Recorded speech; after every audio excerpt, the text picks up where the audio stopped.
So mga tol, alam na nga po ng karamihan na harap-harapan pong hinamon ni Naoya Inoue ang kapwa niya Japanese star na si Junto Nakatani na maglaban na daw sila next year sa Tokyo Dome. Sinabi nga po yan ni Inoue mga tol nang mag-meet sila ni Nakatani sa isang award ceremony na agad naman pong pumalag si Nakatani kay Inoue. So dahil may mga nakalinya pang laban si Inoue ng 3 laban ngayong taon na ito kung saan makakaharap po niya si Ramon Cardena sa May 4 sa Amerika at sa buwan naman po ng September makakalaban naman niya si Murodjon Akhmadaliev sa bansang Japan. Pagdating naman ng December, balak naman labanan ni Inoue ang WBA Featherweight World Champion na si Nick Bull at next year niya na makakalaban itong si Nakatani. Nang tanungin po si Nakatani mga tol kung sino daw sa mga tinalo ni Inoue ang gusto niya makalaban, si Marlon Tapales daw ba o si Luis Nery? Sagot ni Nakatani, dahil right-handed or orthodox daw itong si Inoue. Gusto daw ni Nakatani na orthodox ang makalaban niya at hindi daw southpaw.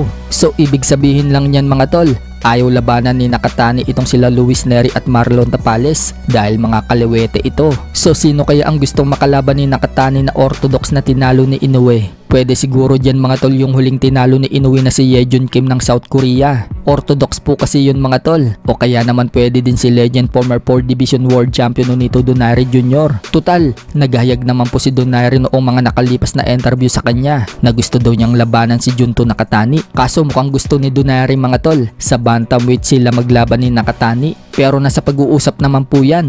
Pwede naman umakyat si Donaire ng Super Bantam. Diyan naman siya nang galing dati. Kaya mas magandang kalaban po ni Nakatani itong si Donaire. At malay natin, makasingit pa si Donaire dito kay Nakatani kahit na may edad na itong 42. Ika nga po ng mga expert, huling nawawala daw sa boksingero ay ang power. Kaya lahat pwede mangyari sa itaas ng ring na hindi natin inaasahan. Magandang match-up nga po yung Junto Nakatani versus Nonito Donaire Jr. para sa paghahanda ni Junto Nakatani dito kay Inoue. Sa kabilang banda naman mga tol, trending na naman po ang video na in-upload ni former 4 Division World Champion Donnie Aas Nietes kung saan nagdi-deliver po si Nietes ng ukay-ukay. Madami na naman pong humanga kay Donnie Nietes. Kakatapos lang daw kasi ng laban nito sa Elorde Sports Center, Parañaque City kung saan na ipanalo niya ang laban via unanimous decision kontra sa kapwa Pinoy na si Miller Alapormina. Pero nagtatrabaho daw agad ito. Sobrang sipag nga daw talaga ni Nietes at napakasimpleng tao lang. Samantala, WBC Minimum World Champion Melvin Jerusalem,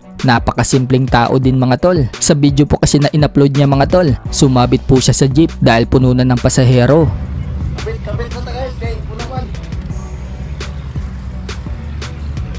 Nagbalik ensayo na nga din po agad si Jerusalem mga tol at nagpakita ng mabilis na shadow boxing. May mga fans naman po ang nagtatanong kay Jerusalem kung ano daw ang napundar niya sa pagbaboxing. Sagot ni Jerusalem mga tol, nakabili na umano siya ng lupa at pinatayuan na daw niya ng bahay. Pero hindi pa daw tapos yung bahay mga tol, kaya nagsisikap pa daw siya. Pag-iigihan pa daw niya ang mga susunod niyang laban.